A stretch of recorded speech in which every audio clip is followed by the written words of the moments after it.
السلام عليكم ورحمة الله. عاملين ايه؟ كويسين؟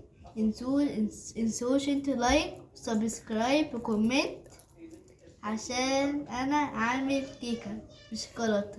السلام عليكم ورحمه الله وبركاته. ازيكم؟ عاملين ايه؟ يا رب تكونوا بخير. النهارده هنعمل حاجه حلوه جدا وموجوده، مكوناتها سهله قوي قوي قوي وبسيطه خالص، ومش هتكلفنا اي حاجه يعني. احلى قوي. بصوا يعني وكمان إيه احنا طبعا الجو كل ما بيبقى الجو سقع بنحب احنا بناكل بقى حاجات كده في البيت، وكل شويه من جوع، كل شويه عايزين ناكل حاجه حلوه. هو ده الشتاء يعني عامه. يلا بينا قبل اي حاجه نصلي على رسول الله عليه الصلاه والسلام. لسه مشتركش معايا في القناه ينزل يشترك ونضغط لايك. لايك اول وسبسكرايب. حاجه هنجهز ايه؟ جايز خلقنا الشقان. خلقنا بص اول حاجه 13 سنة معانا. خلاط هنجهزه.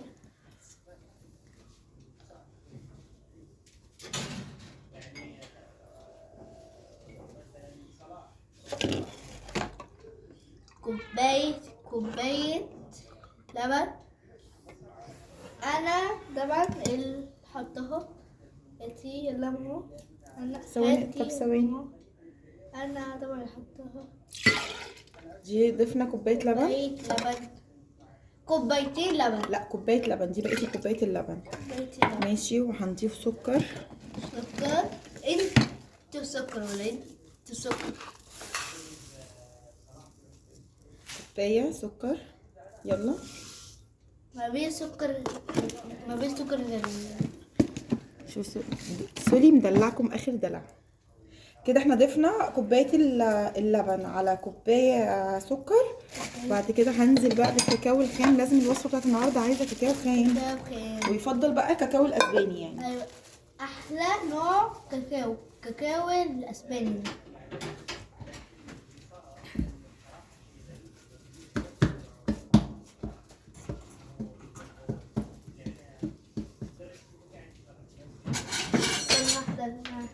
يلا وهاتي. ثواني عشان ما توسخش هدومك. ادي كده معلقه. هاتي. تانية. ثواني سليم، احنا هنضيفهم كلهم، ويعني هو يا دوبك معلقتين كبار.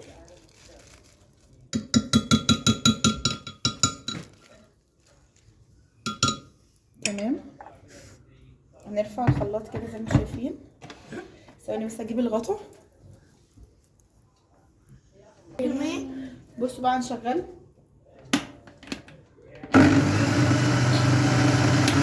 هنجهز كوبايه الا ربع من الزيت. كوبايه زيت الا ربع طبعا.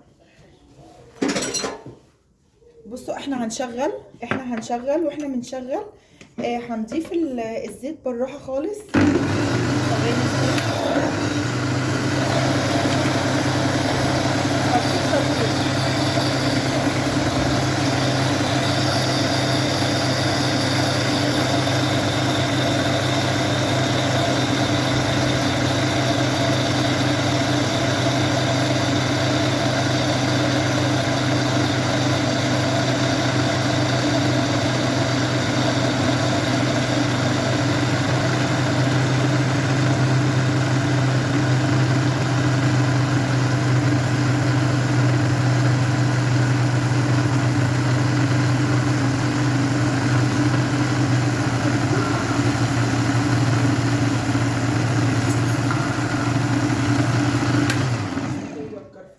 بصوا كده، هي كده قفلت اهي. الدايره كلها قفلت زي ما انتم شايفين. لازم الدايره كلها اللي بتلف دي تقفل معايا خالص. يبقى هي كده الكميه بتاعت الزيت بتاعتها كلها والقوام بتاعها تحفه زي ما انتم شايفين. بقول لكم ليه كاكاو اسباني؟ عشان تاخدي درجه اللون ده، درجه لون الكاكاو ده. بصوا درجه اللون تحفه ازاي.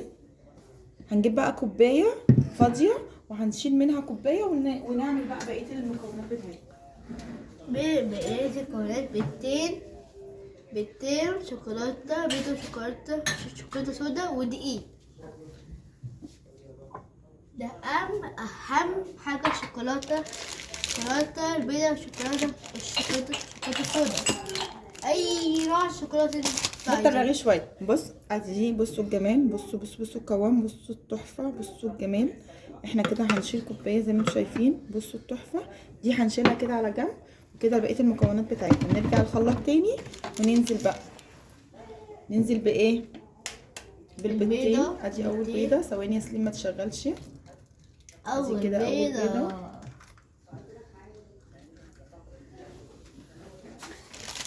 هو سليم لازم يكسر في البيض. لازم أهم حاجة عندي كسر البيض. ادي كده تاني بيضه. ما نشغلش طبعا الا لما نضيف الاول الفانيليا. حبه فانيليا هي زي ما انتم شايفين. يا رب بس تبقى ايه الصوره كلها واضحه عندكم في الكاميرا. بس هنشغل بقى الخلاط. عندنا لازم جديد.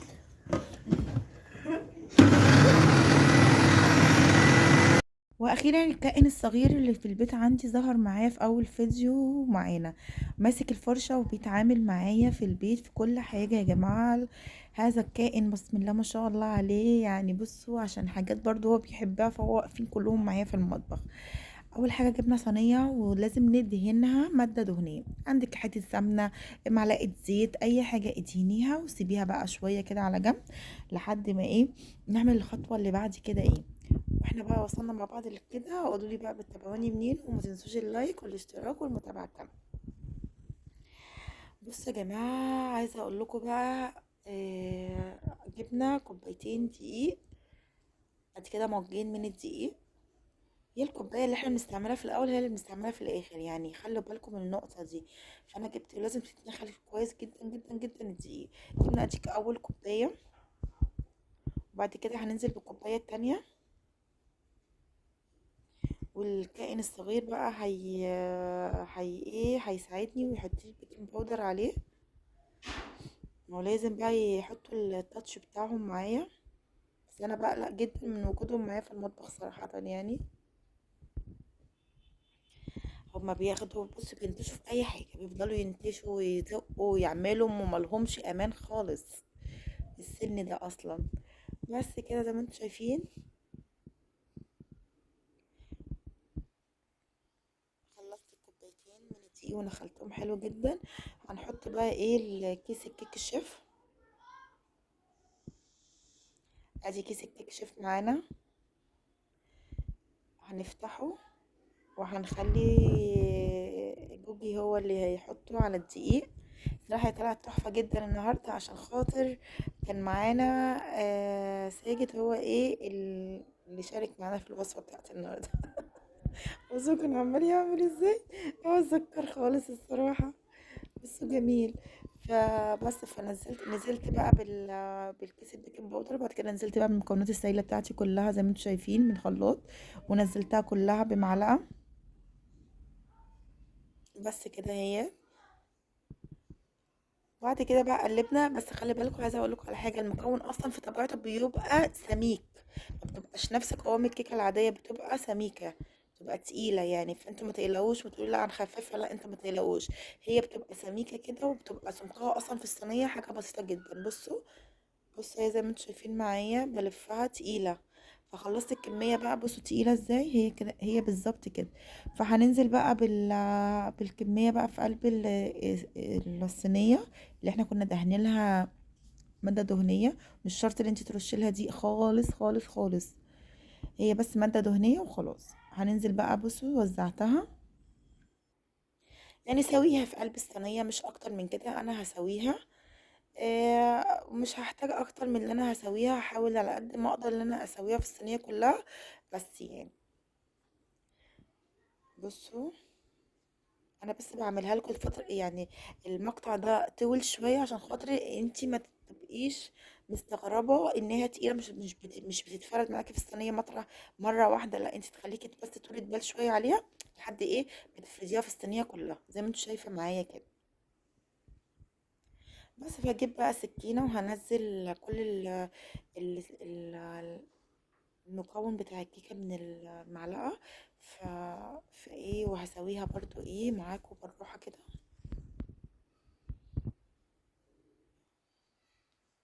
بس كده برضو سويتها معاكم واحدة واحدة برضو عشان ايه مشيت برضو ايه حروف السكينة العريضة كده، فعشان تبقى الحروف ما تبقاش حرف عالي وحرف واطي.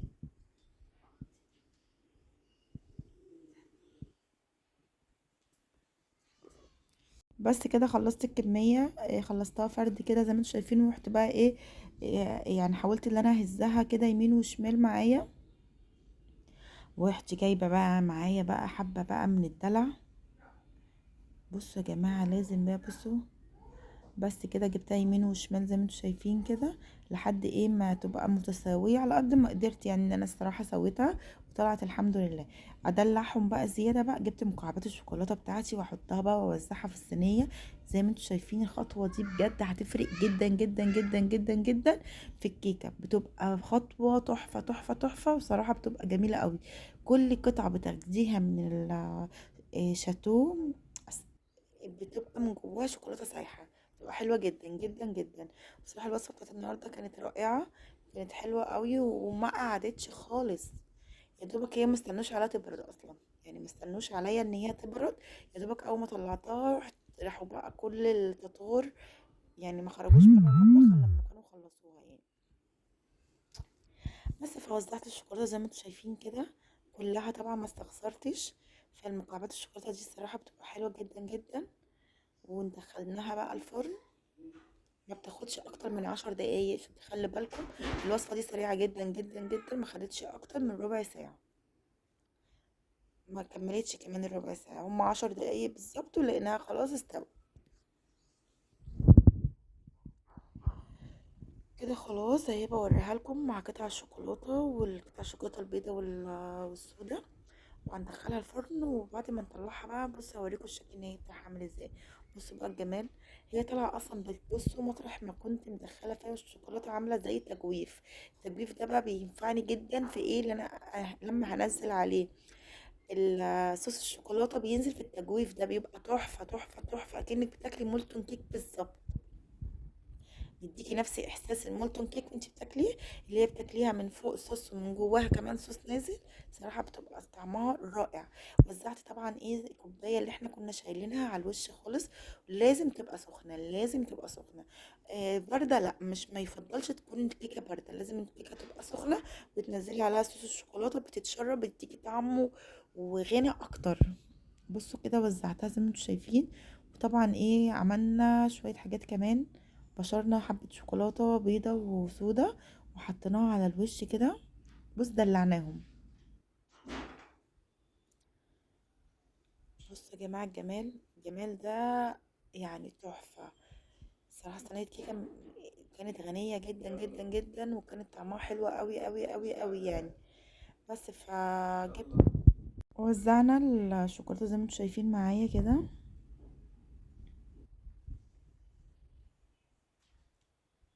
جبنا بقى ايه يا جماعة حبايب قلبي كده، جبنا الشوكليت اللي انا قلت لكم عليها اللي انا بشرتها، البيضة والشوكولاتة زي ما رحت بقى موزعها كده على الوش كده. بتدي تيست عالي قوي قوي قوي قوي بجد. طعمها كان في حتة تانية خالص. طعمها كان حلو قوي وكانت غنية جدا. وبصراحة يعني هي ما تكلفتش كتير، وبس كانت حلوة قوي وكمان سهلة. لما يجيلك ضيف يعني ضيوف على فجأة، ممكن تعمليها مش هتقعد معاكي 10 دقايق قبل ما تعملي مثلا الشاي، او تعملي لهم القهوة تكون دي خلصت واستوت وقدمتيها كمان مع الشاي والنسكافيه. بتبقى احلى حاجة حلوة ممكن تعمليها لما تجيلك ضيوف على غفلة وانتي مش عاملة حاجة حلوة. وكده خلاص هنقدمها معاكم كده يا جماعة، وهقطعها واوريكم الجمال بقى. صراحة طلعت تحفة تحفة تحفة تحفة. طلعت حلوة جدا فوق اللي انا كنت متوقعة ليها هتطلع بالجمال ده. طلعت بقى فوق الجمال جمال، وفوق الطعم والحلاوة جمال برضو. انا بنصحكم طبعا تجربوا الوصفه دي. الوصفه دي طلعت روعه، يعني شبيهه جدا لمولتون كيك والشاتو والجاتو. بص فيها كل، لو انت من عشاق الشوكولاته وكيكات الشوكولاته اعملي الوصفه دي، هتخليكي في حته تانية خالص ومش هتبطلي تعمليها في البيت. بصوا انا بصوا الجمال. انا بقول بفتحها لكم اهي قدامكم، بوريكم كل حته بتفتحيها في قلب الكيكه فيها من جوه شوكولاته بتنزل كده معاكي. بصوا الجمال. وكمان انا لو كنت زودت كمان كمية الشوكولاتة اكتر كده هتخليها برضو في حتة تانية خالص. بصوا يا جماعة تحفة، طعمها فوق الرائع رائع. ويفضل في الوصفة دي انك انت تعمليها ب... بكاكاو اسباني. تمام يا جماعة كده. بس لو عجبكم الفيديو لحد كده ما تنسونيش في اللايك والاشتراك والمتابعة الكاملة مع اللايك. ويلا بينا نخلص بقى الكمية كلها. وطبعا انا هستنى التطور كله ورايا، مستني ان انا اقفل الكاميرا عشان خاطر اغرف بقى كل الكمية دي كلها. هي سخنة وما مستنوش عليها اصلا. يلا بقى بينا نشوفكم يا رب في فيديو جديد، واتمنى ان انتوا تجربوا الوصفة دي.